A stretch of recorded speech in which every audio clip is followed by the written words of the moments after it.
If you watch this program on a regular basis, you know that we love making fun of Dylan Mulvaney. He's that guy who, for less than a year, has dressed up like a girl on TikTok and now pretends he is one.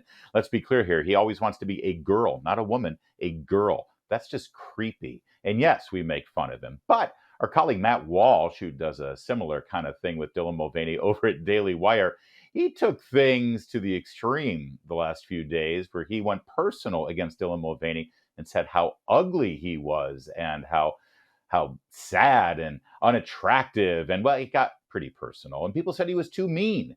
Enter Kirk Schlichter to the discussion. His latest column at Town Hall is lighten things up. It's called No More Mr. Nice Con. Okay, Kurt, why do you have to be so mean? Look, there's a difference between mean, where you're just being nasty because you get off on it, and telling hard truths that they don't want to hear. Like Dylan Mulvaney is a man-ish, and when he pretends to be a woman, he's an ugly woman. Okay, that's just true. It's not mean, and and if it makes him sad, that's too bad, because it's the truth, and he's ridiculous. It opened up a larger conversation that I think you addressed pretty well. And that is, listen, you conservatives, if you keep coming across this way, you're not going to attract anybody to your ideas. You reject that notion.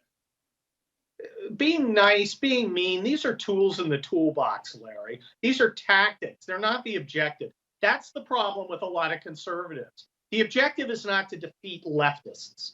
The objective is to be nice. And if that's the objective, if you're just a sissy, you've accomplished your mission. But that's not it's a tactic.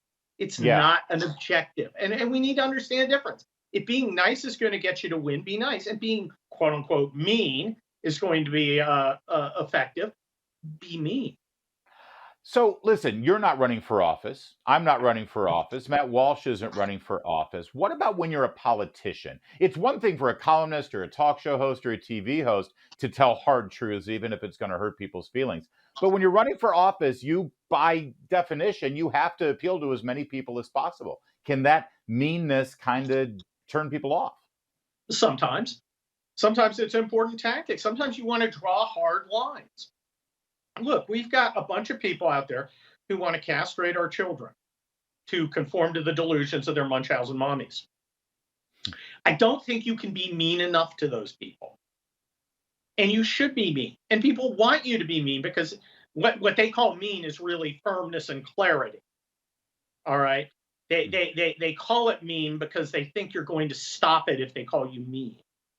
But you don't stop it. You continue and you tell the truth. These, weirdos, losers, mutations, and perverts are weirdos, losers, mutations, and perverts. And I don't think we should sugarcoat it. And I don't think people want us to sugarcoat it. They're lied to enough. Well, also, who defines what's mean and what's nice usually is the liberals in the mainstream media. Like, everyone told me that Barack Obama was super likable and a really nice guy. But you try to disagree with him, you be a conservative Republican, he's got every name in the book that he'll throw your way. And his pal Joe Biden, don't forget, called Mr. Nice Guy Mitt Romney a racist who wants to put black people back in chains. But by the left's definition, by the media's definition, Joe Biden's just good old Uncle Joe. He's a nice guy. Yeah, have you noticed how all the rules seem to have an exception for them? All the norms and principles and customs and stuff all seem to operate to limit our scope of response to whatever atrocity they're attempting to inflict upon us, which is why I reject all of them. I don't care what they say. If they think I'm mean, I'm absolutely indifferent to it. I'm going to continue to do whatever I want all the time, and they can lump it. That said, listen, I will concede, and I supported Donald Trump, and I thought it certainly was my choice in 2016 and 2020. But I do think he has a bit of a liability because of the way he messages and way he delivers messages. His base loves it, but those marginal voters he needs to try to attract. And over the weekend, he went after Selena Zito, journalist, one of the few journalists who actually predicted he would win in 2016. And Selena Zito, by every definition, is a very nice person. But he went after her because she wrote a very positive column about Ron DeSantis. Is there a danger now where we got this nice, mean thing going off within the Republican tent? Well, one of the problems is look, when you have a tactic, you have to adapt. You can't use it all the time. And for some Republicans, being nice seems to be the objective. I mean, sometimes you look at Trump and you think being mean is the objective, rather than making his point and being effective. Look, Yeah. Donald Trump has a tremendous record to run on. He's got a really good record, and instead he's decided he's going to go down this meatball Ron road and attack allies like Selena Zito. And it's bad tactics. It's just stupid. And, I'm going to say it. The people around him sure as hell aren't. The people around it go, oh, that's brilliant. Meatball Ron just sanctimonious. We're winning. Just like we won in 2020. Victory. Yeah. Look, I've never met someone who is in more of need of another person to say, hey, stop being an idiot, than Donald Trump. Yeah. Okay, but there is no such person. There's just a bunch of people shrimping his toes like Dick Morris with a hooker. And back to the media being the gatekeeper on who's mean and who isn't. You make a very important point in your column, and I do recommend everybody read it if you haven't already, because almost everybody has. It's no more Mr. Nice Con at Town Hall. That from the left perspective, if you're on the right, if you're a conservative, they equate niceness with weakness. In other words, Governor Larry Hogan, who we're going to speak about a little later on the program. Oh, the Democrats love him. He's the media's favorite Republican. But here's the problem. He never stood for anything. He actually never got anything done from a Republican's perspective because he did anything that the Democrats wanted. Yeah, he's just a human puffball like Jeb. My favorite thing was when he announced that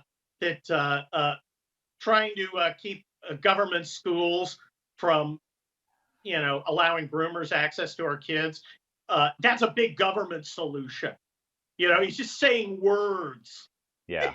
Like words from 2023 or 2003. Big government bad. Corporate tax cut. Peace through spring. Look, cliches are not policy. They're just annoying. And he wants to come along as nice. But look, everybody, doormats are nice and everybody walks all over them. Yeah, I remember for decades, Bob Michael of Michigan, there's a name no one's going to remember. He was the minority leader for the Republicans, and he was a nice guy. Everyone had great things to say about him.